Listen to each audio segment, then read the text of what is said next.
autoridades. 8h48, sobre esse assunto, a gente conversa agora com Abimael Carvalho, advogado e professor universitário, diretor da Comissão de Direito Empresarial e vice-presidente da Comissão de Recuperação Judicial e Falências da OAB Ceará. Professor Abimael, muito bom dia, seja bem-vindo aqui ao nosso Povo News. Claro que tem muita gente com dúvida e também preocupada com essa situação, principalmente investidores desse Banco Master. O senhor acredita que, diante da gravidade de tudo que foi apresentado, os procedimentos são os corretos? E, ao mesmo tempo, queria também, se possível, que o senhor explicasse para a gente em detalhes que crime financeiro foi esse que foi cometido, né? Já que a gente teria ali alguns fundos fantasmas, né? Enfim, algumas invenções do ponto de vista de investimento que traziam muitos riscos, né? Inclusive aos próprios investidores. Muito bom dia, seja bem-vindo. Bom dia a vocês, bom dia à audiência.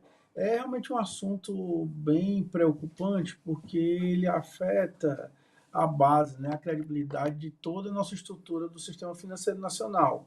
E o que o Banco Central fez, na verdade, foi exatamente acionar um gatilho de proteção para evitar essa contaminação e a descredibilidade do sistema como um todo, que é exatamente decretar o encerramento das atividades, né, a liquidação extrajudicial de uma instituição que perde o lastro, que perde a garantia e perde a paridade entre o ativo que ela possui e a capacidade dela de honrar os depósitos que estão a ela vinculados. Especialmente porque o volume financeiro que é movimentado por instituição financeira, boa parte dela, ou grande parte dela, não pertence à instituição, e sim aos depositantes, aos investidores que aplicam seus recursos naquelas instituições. Exatamente por isso, existem mecanismos, existe esse acompanhamento permanente do Banco Central e existe também o Fundo Garantidor de Créditos, que visa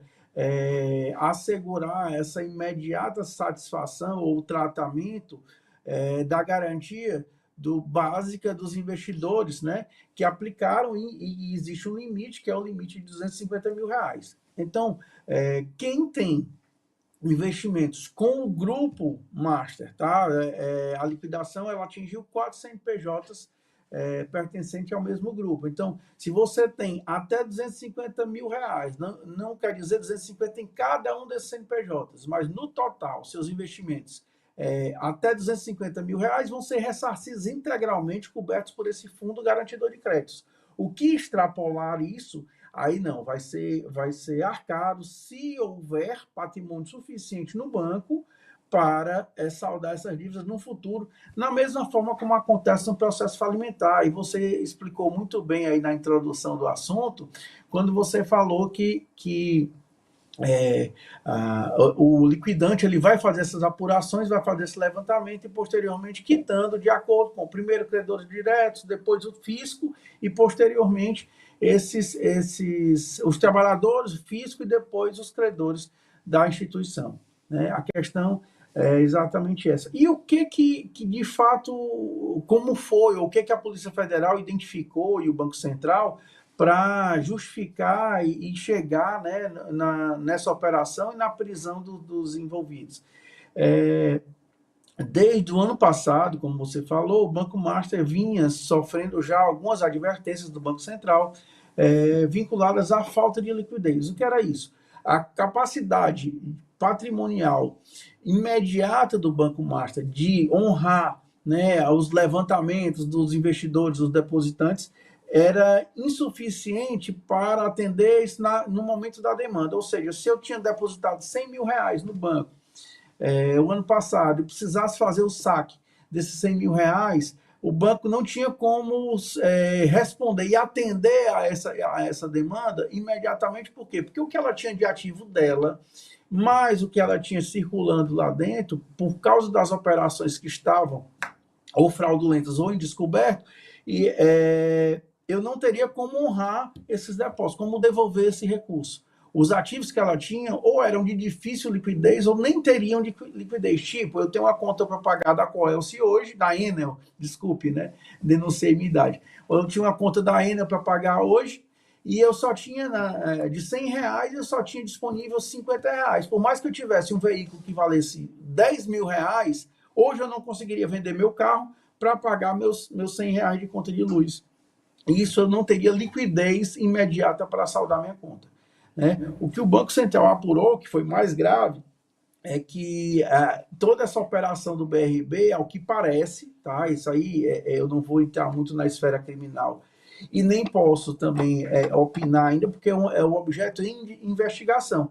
Mas o que parece é que a operação com o BRB era fruto de uma suposta transferência, né, uma venda de direitos creditórios que o Master teria e que estaria transferindo para o Banco BRB exatamente para monetizar, para tornar,